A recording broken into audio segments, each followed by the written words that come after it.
Halo guys, selamat datang di Kereaktif Channel. Jadi ini adalah modem rakitan dari Kereaktif dengan casing terbarunya. Dan ini casing dengan bentuk requestan dari kebanyakan para subscriber dari Kereaktif. Kita udah bikinkan casingnya 3 dengan warna berbeda. Dan yang kedua ini masih kosong ya, belum ada mesinnya. Yang ketiga yang ungu ini udah ada mesinnya kebetulan karena ini saya pakai sendiri ya. Dan yang dua ini tinggal kita rakit atau kita pasang mesinnya di dalamnya guys ya. Nah, kita akan bahas detail mengenai apa keistimewaan dari modem kita kali ini. Jadi buat teman-teman yang penasaran jangan di skip video kita kali ini guys. Oke, kita akan review dari modem warna ungu unyu. Nah, ini adalah modem yang saya pakai sekarang karena yang putih kemarin udah sold out ya, alhamdulillah. Nah, yang ungu ini sama dengan yang orange maupun yang biru ya. Cuma keduanya ini belum diisi mesin, ini udah. Ini udah aku pakai sendiri guys ya. Udah biasa aku bawa ke luar rumah untuk kegiatan kemanapun ya. Nah, ini menggunakan 3D printing custom. Nah, untuk desainnya kita menggunakan desain seperti ini. Ini adalah desain yang kebanyakan teman-teman request di inbox Shopee maupun Telegram. Oke. Nah, saya akan jelasin dulu. Di sini ada lubang slot SIM card. Kayak gini. Nah, jadi untuk pemasangan SIM cardnya gampang dan dia juga bagus ya, presisi. Kemudian di sini ada tombol on off buat nyalain alatnya. Kemudian di sini ada Type C untuk ngecas, support fast charging sampai 3 ampere. Ya sekitar 1 jam itu udah bisa full lah. Kemudian ada lubang. Ini lubang biasanya saya pakai kalau misal ada alternatif mau ditambah antena eksternal. Tinggal dimasukin lewat sini. Nah, kemudian di sini ada lubang 2 ini buat gantungan ya. Kalau mau ditambah gantungan biar makin kece. Kemudian untuk ukurannya pas digenggam segini kira-kira, dikantongin juga masuk. Dan kalau dibawa ke cafe tempat ngopi itu nggak bakal malu-maluin karena ini rapi banget ya untuk printingannya. Jadi ini bukan pakai solder yang dilubangin kayak gitu, kadang melebar kadang nggak sama ukurannya, nggak.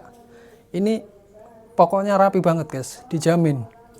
Nah, kemudian untuk casing ini saya menggunakan ketebalan 2 mm. Oke, fix ya, 2 mm. Jadi lumayan tebel. Bukan yang tipis-tipis banget kayak gitu, enggak. Ini lumayan lah, sedang. Nah, kemudian dari segi mesin dan performa. Dari segi mesin dan performa, sebenarnya saya udah pernah bahas di video sebelumnya. Bedanya modem kayak gini dengan modem pabrikan. Jadi ini modem yang udah sekaligus bisa langsung inject, intinya seperti itu. Jadi kalau kalian punya kayak gini, kalian nggak perlu lagi punya STB Open WRT. Kalian nggak perlu nginjek di HP pakai HTTP custom, V2 Ray, CFM, dan lain-lain, nggak. Karena sudah bisa dilakukan di alat ini. Jadi alat ini tinggal diisi kartu. Di sini dalamnya ada aplikasi inject di remote, udah ada tutorialnya di Kereaktif komplit full. Tinggal jalanin, udah bisa buat internetan, khususnya untuk inject ya. Intinya kayak gitu alatnya. Nah, ini basicnya dari mesin Redmi 4A. Dan saya nggak menggunakan kipas, tapi menggunakan heatsink 2 atas dan bawah. Apa nggak overhead bang? Nggak. Aku udah pakai sendiri, udah dibuktikan sendiri nggak overhead. Jadi kalau pakai kipas, nanti baterainya habis cuma buat nyalain kipas. Oke, setuju ya? Kemudian untuk baterai di sini saya menggunakan Samsung 2500 mAh ori. Jadi ini kuat sampai 5-6 jam. Pengetesannya udah pernah aku tes saat saya bawa ke Jogja di video yang ini. Nah, di video itu saya ngetes real bener-bener modem kayak gini. Itu kuat 5-6 jam dengan satu baterai. Kemudian untuk pengecasan menggunakan modul Type C fast charging. Jadi dia bisa ngecas selama 1 jam full lah. Nah, kalau dia ngecas, dia indikatornya merah seperti ini. Nah, ketika dia nanti udah full, dia warnanya hijau seperti ini.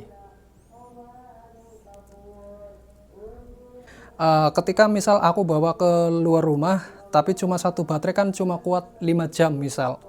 Nah gimana bang kalau misal ditambah satu lagi, itu nggak efektif. Kenapa? Karena aku udah pernah kayak gini kasusnya. Aku udah pernah bikin casing kayak gini buat muat 2 atau 3 baterai. Jadi ini aku ada 2 baterai, aku paralel kayak gini ya, paralel. Nah tujuannya apa? Supaya lebih awet. Ini kan 2000, ini 2000 misalnya kayak gini. Jadi totalnya 4000 mAh. Iya, memang dia lebih awet. Tapi nggak ketemu 2 kali lipat. Maksudnya nggak ketemu 2 kali lipat gimana? Ketika satu baterai kuat 4 jam, harusnya 2 baterai kuat 8 jam. Itu enggak ternyata.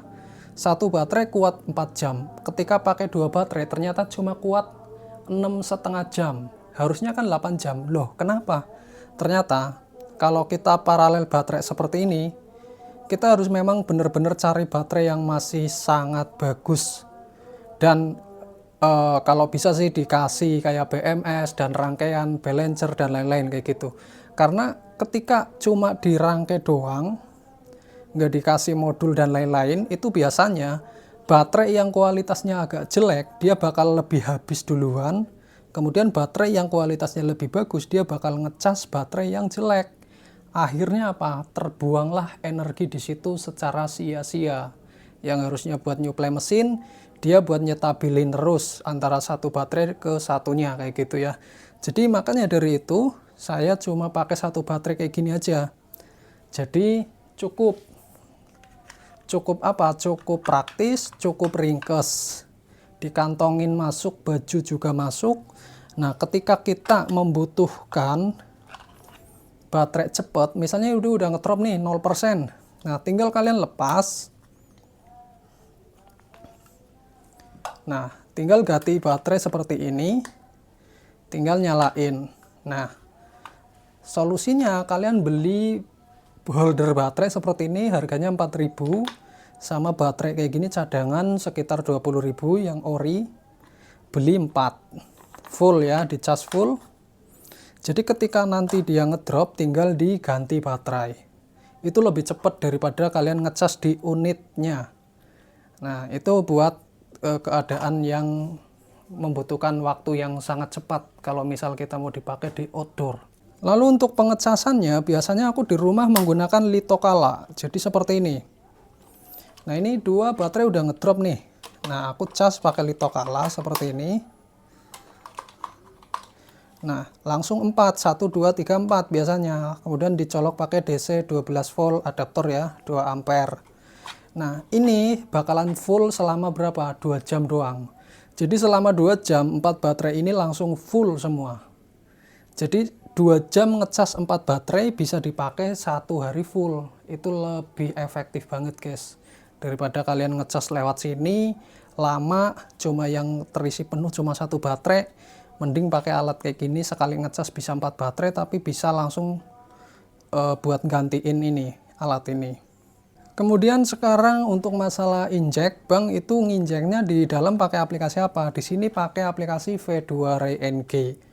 Jadi udah disetting, pokoknya udah otomatis begitu alatnya nyala, injeknya juga jalan kayak gitu ya. Pokoknya udah ada tutorialnya lah. Dan sepraktis apa alat ini? Nah, sepraktis apa alat ini kita akan coba praktekkan.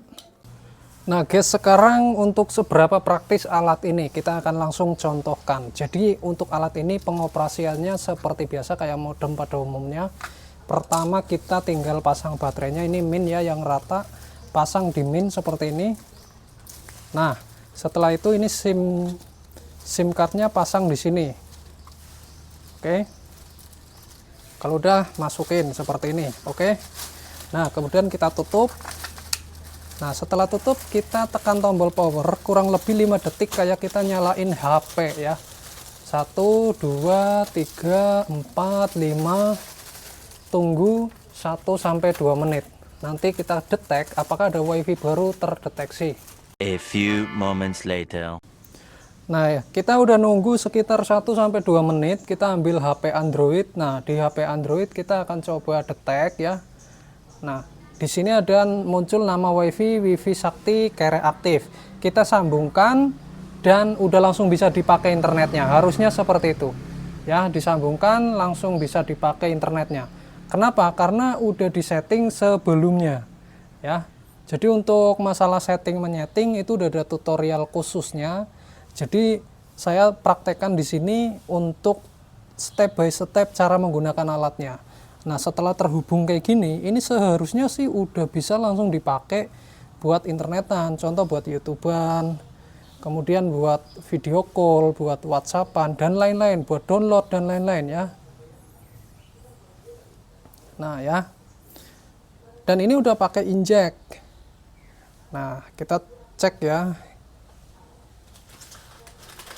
speed test. Nah, ini servernya udah Nusanet, jadi ini adalah server VPN buat injek. Nah, itu ya. Untuk kecepatan internetnya, karena ini CAT4, itu bisa up to sampai 150 Mbps downloadnya. Dan untuk uploadnya up to 50 Mbps. Nah, masalah kenceng enggaknya di lapangan itu banyak banget faktornya. Karena ini injek, salah satunya dipengaruhi book, terus VPN, kualitas jaringan, BTS, dan intensitas sinyal ya. Nah, ini cuma dapat sekian. Tapi ini udah cukup lumayan ya. Ini di luar saya ngetesnya ya. Nah, ini masih bisa lebih kenceng lagi guys. Biasanya aku dapat di 40 Mbps. Cuma mungkin kebetulan hari ini lagi dapat segini doang. Tapi ini udah cukup kalau kelasnya dipakai buat pribadi atau paling 2 atau 3 perangkat ya. Udah cukup banget tuh buat YouTubean. Nah, kayak gitu guys ya. Jadi sangat praktis, sangat simple. Alat sekecil ini bisa masuk kantong, masuk saku, satu baterai kuat 5-6 jam. Jadi gimana guys untuk WiFi Sakti dari Kereaktif yang sekarang kayak gini, bisa masuk kantong dan cukup rapi, dibawa nongkrong gak malu-maluin, gak ada yang melebar-melebar kayak kemarin pakai solderan. Kalau teman-teman minat langsung aja cek di video ini, saya sematkan di produk ya. Produk pada video ini silahkan CO lewat itu ya guys ya. Keburu kehabisan stoknya. Sekian untuk review modem kita kali ini. Semoga bermanfaat. Sampai ketemu di video selanjutnya. Bye bye.